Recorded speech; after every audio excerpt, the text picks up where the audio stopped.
रामचरितमानस के बालकांड में गोस्वामी जी लिखते हैं कि शिव पद कमल जिन्हि रति नाही, राम ही ते सपनेहु न सुहाही। बिनु छल विश्वनाथ पद नेहु, बिनु छल विश्वनाथ पद नेहु, राम भगत कर लक्षण एहु, राम भगत कर लक्षण एहु। कहते हैं कि शिव पद कमल जिन्हि रति नाही, राम ही ते सपनेहु न सुहाही। बिनु छल विश्वनाथ पद नेहु, राम भगत कर लक्षण एहु। अत्यंत अद्भुत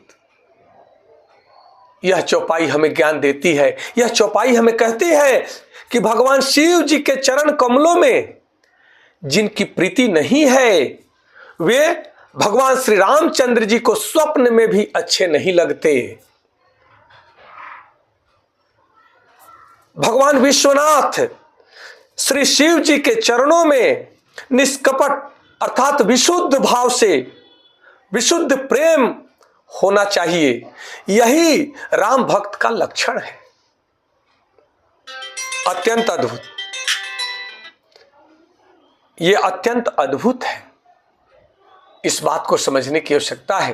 कहते हैं कि भगवान शिव जी के चरण कमलों में जिनकी प्रीति नहीं है, वे भगवान रामचंद्र जी को स्वप्न में भी अच्छे नहीं लगते।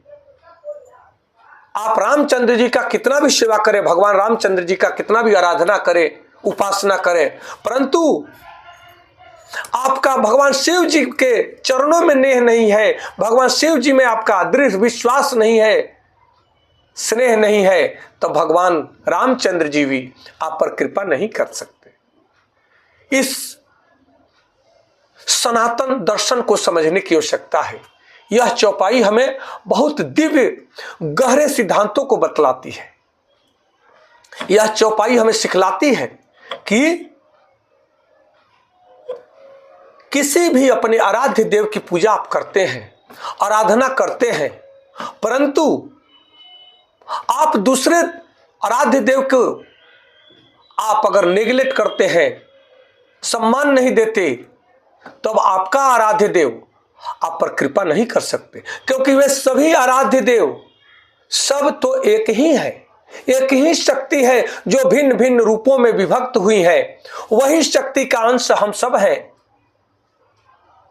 तब एक बात बताएं, कौन पिता चाहेगा कि उसके पिता का अपमान करे और मेरा कोई सेवा करे, मेरा सम्मान करे? तो क्या वह पिता सुखी हो पाएगा, खुश हो पाएगा?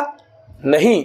इसी प्रकार से भगवान शिव कहते हैं कि मेरा भक्त वही मुझे प्यारा है जो भगवान श्री रामचंद्र जी की आराधना करता है, उनको सिर नवाता है, उनसे प्रेम करता, वो मुझे भी प्यारा है। वैसे ही भगवान श्री रामचंद्र जी कहते हैं कि मेरा भक्त वही मुझे प्यारा है जो भगवान शिव के चरणों में समर्पित हो, जो भगवान शिव से प्रेम करे, जो भगवान शिव से स्नेह करे, वही भक्त मुझे प्यारा है। यह परम सत्य को समझना अति आवश्यक है। इस परम सत्य के इस गुरु रहस्य को समझे बिना यह सब श्रेष्ठ शास्त्रों का अध्ययन सब व्यर्थ है, बेकार है। यह रामचरितमानस के दिव्य भाव के गहराई को समझना अति आवश्यक है। तभी हमारा और आपका जीवन उन्नत हो पाएगा कि निष्कपट भाव से, विशुद्ध प्रेम से जो भगवान रामचंद्र जी की आराधना करता है, जो भगवान शिव की आराधना करता है, जो माता पार्वती जी की आराधना करता है, जो माता सीता की आराधना करता है, जो माता लक्ष्मी की आराधना करता है, जो माता सरस्वती की आराधना करता है, जो माँ दुर्गा की आराधना करता है, जो माता काली की आराधना करता है, वही भक्त मुझे प्यारा है। ये सब शक्तियां एक ही हैं, कहीं व्यर्थ भटकने की आवश्यकता नहीं है। परंतु हे मनुष्य, एक शक्ति को साध लो, एक तस्वीर को साध लो, एक आराध्य देव को चुन लो और उनके प्रति समर्पित हो जाओ। परंतु सभी आराध्य देव को, सभी ऋषि मुनियों का, सभी सद्गुरुओं को नमन करो, क्योंकि सभी सद्गुरु भी एक ही हैं, सभी ऋषि मुनि एक ही हैं, सभी देवी देवता एक ही हैं, वह सब परमात्मा के ही अंश है और हम सब एक ही हैं, हम में कोई भेद नहीं है। एकम सत्य विप्रा बहुधा वदन्ति। उसके बाद वेद कहते हैं अहम ब्रह्मस्मि, फिर वही वेद कहते हैं कि तत्त्वमसि, तुम भी वही हो, मैं ब्रह्म हूं, आप भी वही हैं, हम और आप अलग नहीं हैं, एक ही हैं। इस भाव को समझने की आवश्यकता है। आज इतना ही, कल पुनः फिर मिलेंगे। आप सबको कोटि कोटि नमन। हर हर महादेव। जय माता पार्वती जी। जय श्री राम, जय श्री राम, जय श्री राम।